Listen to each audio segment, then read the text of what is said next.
Hi అండి, hello, welcome back to my channel అండి. నేను మీ శ్రీదేవి. సో అందరూ ఎలా ఉన్నారు? నేనైతే చాలా బాగున్నాను. సో ఈరోజు మార్నింగ్ నేనైతే 5:15కి అయితే లేచానండి. లేచిన దగ్గర నుంచి నా రొటీన్ బ్లాగ్ అయితే మీ అందరితో షేర్ చేసుకోవాలనుకుంటున్నాను. సో ఎక్కడ స్కిప్ చేయకుండా చివరి వరకు చూడండి. సో ఈరోజు నేను చేసిన బ్లాగ్ అంతా మీరు కంటిన్యూస్గా స్కిప్ చేయకుండా చివరి వరకు చూసేయండి ఫ్రెండ్స్. అలాగే ఈ వీడియోకి లైక్ అయితే చేయండి. మీరు లైక్ చేస్తున్న వీడియో మరింత మందికి పోస్ట్ అనేది వెళ్తుంది. అలాగే ఎవరైనా సబ్స్క్రైబ్ చేయకపోతే మన ఛానల్ని వెంటనే సబ్స్క్రైబ్ చేయండి. పక్కన బెల్ ఐకాన్ క్లిక్ చేస్తే నేను చేసిన ప్రతిదీ మీకు నోటిఫికేషన్ అయితే వస్తుంది. ప్లీజ్ తప్పకుండా అయితే లైక్ అయితే చేసి సబ్స్క్రైబ్ చేసుకోండి ఫ్రెండ్స్. ఇక ఈరోజు మార్నింగ్ 5:30కి అయితే లేచాను, 5:15కి లేచానండి. సో ఫ్రైడే కదా, కొంచెం వర్క్ అనేది కూడా హెవీగానే ఉంటుంది. 5:15కి లేచిన తర్వాత నేనైతే సెల్లర్లోకి వచ్చి ఫస్ట్ అయితే ముగ్గు అయితే పెట్టేసుకున్నానండి. ముగ్గు పెట్టేసుకున్న తర్వాత ఈరోజు పప్పు టమాటా వచ్చేసేసి ఆలు ఫ్రై చేసేద్దామని చెప్పేసి రాత్రి డిసైడ్ అయిపోయానండి. మళ్ళీ మనకి మార్నింగ్ అయితే కుదరదు కదా ఆలోచించుకోవడానికి. మనం చాలా హడావిడిగా ఉంటాం కదా మార్నింగ్. ఇంకా ఆ టైంలో ఆలోచించి వంట చేసేట అంత టైం కూడా ఉండదు కదండి. పిల్లలకి 7కే క్యారేజ్ రెడీ చేసేసుకోవాలి కదా. సో నైట్ ఏం చేయాలనేది, మార్నింగ్ ఏం చేయాలనేది నైట్ టైం నేనైతే ప్రిపేర్ అయిపోతాను. సో నేను ఎలా ఉంటానా, మీరు కూడా అలానే ఉంటారా? అంటే ఇప్పుడు లంచ్ బాక్స్ పెట్టే ప్రతి ఒక్క పేరెంట్స్ కూడా అలాగే ఉంటుంది కదండి. సో అది నేను అనుకుంటున్నాను. నేనైతే అలానే నైటే మార్నింగ్ ఏం బ్రేక్ఫాస్ట్ చేయాలి, అలాగే లంచ్ బాక్స్లోకి ఏం కర్రీ చేయాలి ఏంటనేది నేను నైటే డిసైడ్ అయిపోతానండి. సో నైటే నేను అన్నీ రెడీ ఆల్మోస్ట్ కొంతవరకు అయితే నైటే నేను కట్ చేయవలసిన ఏమన్నా ఉంటే ఉల్లిపాయలు, తొక్కలు, అంటే గ్రేవీ కర్రీస్ ఏమన్నా వండాలంటే ఉల్లిపాయలు అవన్నీ కొంచెం పీల్ తీసేసుకొని అట్టే పెట్టేసుకొని ఉంచుకుంటాను. సో ఇంకా పొద్దునకి నాకు పీల్ తీయడానికి టైం పట్టేస్తుంది కదా. ఆ హడావిడి లేకుండా నేను నైట్ పడుకునే ముందు అవన్నీ తీసేసి కిచెన్ అంతా నీట్గా సర్ది పెట్టేసుకొని ఉంచుకుంటానండి.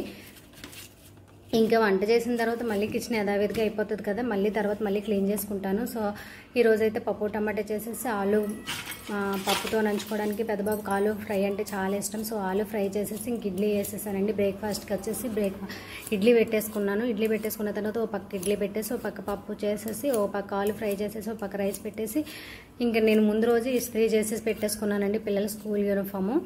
సో ఇంత హడావిడిగా మనం వంట అయితే చేసేసి టయానికి వాళ్ళకి లంచ్ బాక్స్ పెట్టేసి వాళ్ళని జాగ్రత్తగా సాగరంపిన తర్వాత ఒక 5 మినిట్స్ అయితే నేను రెస్ట్ తీసుకుంటానండి.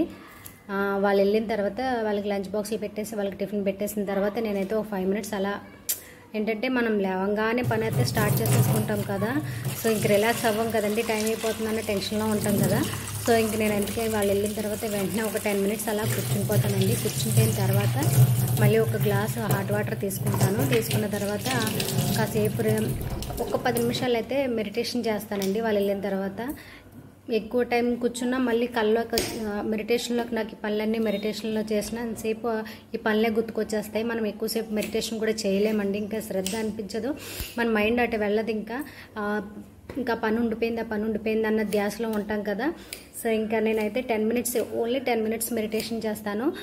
చిన్న యోగాసనాలు కూడా వేసుకుంటానండి. మనం హెల్త్కి సంబంధించి యోగాసనాలు చిన్న వేసుకుంటూ మళ్ళీ పని అయితే వర్క్ అయితే స్టార్ట్ చేస్తాను. పిల్లలు వెళ్ళిపోయిన తర్వాత మమ్మీ మేము వెళ్ళిపోయిన తర్వాత నీకు ఖాళీయే కదా అని అంటారు. కానీ వాళ్ళు వెళ్ళిపోయిన తర్వాత కూడా మనకి ఇంకా నాకైతే పని అయ్యేసరికి 1 గంట అయితే అవుతుందండి. ఈలోపు పూజ ఇవాళ ఫ్రైడే కదా, పూజ, మా ప్లేస్కి రావడం, ఇల్లు ఊడ్చుకురావడం, పక్కల వాళ్ళు వెళ్ళిన తర్వాత బెడ్షీట్లు అవి మార్చి అమ్మ ఎలా ఉంటుందంటే బెడ్షీట్లు కూడా మంచం మీద దుప్పట్లు కూడా ఎలా పడితే అలా చేసేస్తారండి. ఎక్కడ పడేస్తారు మా పిల్లలైతే. ఇంకా అవన్నీ సర్దుకొచ్చిన తర్వాత నేను ఇల్లంతా మాపేసుకొచ్చి నీట్గా సర్దుకొచ్చేసేసరికి నాకు 10 అయితే అయిందండి. ఇంకా తర్వాత స్నానం చేసి దీపం పెట్టుకోవడం అన్నీ ఉంటాయి కదా. ఇవాళ ఫ్రైడే కదా. సో నేనైతే ఫ్రైడే సాటర్డే కొంచెం హెవీగా పూజ అయితే చేసుకుంటాను. నాకైతే రెగ్యులర్గా పూజ కంటే సాటర్డే ఫ్రైడే పూజ కొంచెం నాకు 2 అవర్స్ అయితే టైం పట్టేస్తే కొన్ని ఇంపార్టెంట్ మంత్రాలు అవి ఉంటాయి కదండి. మంత్రాలన్నీ చదువుకొని పూజ అయితే చేసేసరికి నాకైతే 2 అవర్స్ పూజ గదిలోనే పట్టేస్తుందండి. నేను ఒకవేళ 10కి వెళ్తే నాకు 12 అయితే అయిపోద్దండి బయటకు వచ్చేసరికి, ఫ్రైడే అండ్ సాటర్డే.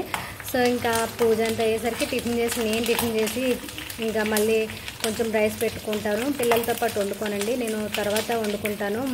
ఎందుకంటే వాళ్ళకి ఎర్లీ మార్నింగే వండేస్తాను కదా. 6:30కి నేను వాళ్ళకైతే లంచ్ రైస్ అయితే పెడతానండి. సో అప్పుడు వండింది మళ్ళీ నేను తినాలంటే నాకు అసలు ఎందుకో కొంచెం వేడిగా మనం తర్వాత చేసే పనే ఉండలేదు, తర్వాత వండుకోవచ్చు కానీ నేను ఒక గ్లాస్ బియ్యానికి మళ్ళీ తర్వాత అయితే నేను కుక్ చేసుకుంటాను. సో పిల్లలకైతే సెపరేట్గా వండేసి నేను సపరేట్గా వండుకుంటాను.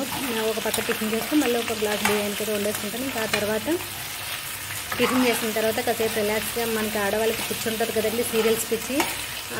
ఒక సీరియల్ చూసైనా మనసుని శాంతిపరచుకోవాలి. సో సీరియల్ అయితే డెఫినెట్గా చూస్తానండి. పని అయిపోయిన తర్వాత ఒక సీరియల్ చూసేసి తర్వాత అమ్మ చెల్లి ఫోన్ చేస్తారు కదా, వాళ్ళతో అయితే కాసేపు మాట్లాడుకుంటాను. ఆ తర్వాత నాకు లంచ్ టైం అవుతుంది. ఇంకా లంచ్ చేసిన తర్వాత వాషింగ్ మిషన్లో బట్టలు ఏమైనా ఉన్నా అవి ఆరబెట్టేసుకుంటాను. సో ఆరబెట్టేసుకున్న తర్వాత మళ్ళీ ఈవినింగ్ పిల్లలు వస్తారు కదా, వాళ్ళకి ఏం ప్రిపేర్ చేయాలా అని ఆలోచిస్తానండి. ఇంకా నాకైతే ఈరోజు అయితే నేనైతే ఇంట్లో దానిమ్మకాయలు ఉన్నాయి, అవి దానిమ్మకాయలు కట్ చేసేసి పిల్లలకి ఒక బాక్స్లో వేసి అయితే పెట్టేసి ఉంచానండి. ఇంకా రాగానే దానిమ్మకాయలు తినేసి పాలు తాగి వాళ్ళు ఆడుకుంటారులే అని చెప్పేసి అనుకుంటున్నాను. సో ఇంకా ఈ వ్లాగ్ ఎక్కడ స్కిప్ చేయకుండా చివరి వరకు నా వ్లాగ్ అయితే కంటిన్యూస్గా చూడండి. నా ఈ డే వ్లాగ్ మీ అందరికీ నచ్చింది అయితే అనుకుంటున్నాను. సో ఫ్రెండ్స్, మీరు మన ఛానల్ ఫస్ట్ టైం చూసినట్లయితే సబ్స్క్రైబ్ చేయకపోతే వెంటనే సబ్స్క్రైబ్ చేయండి. సో చూస్తున్నారు కదా, వ్లాగ్ అయితే కంటిన్యూగా చూడండి. Thanks for watching.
మా చిన్నదానికి చూడు.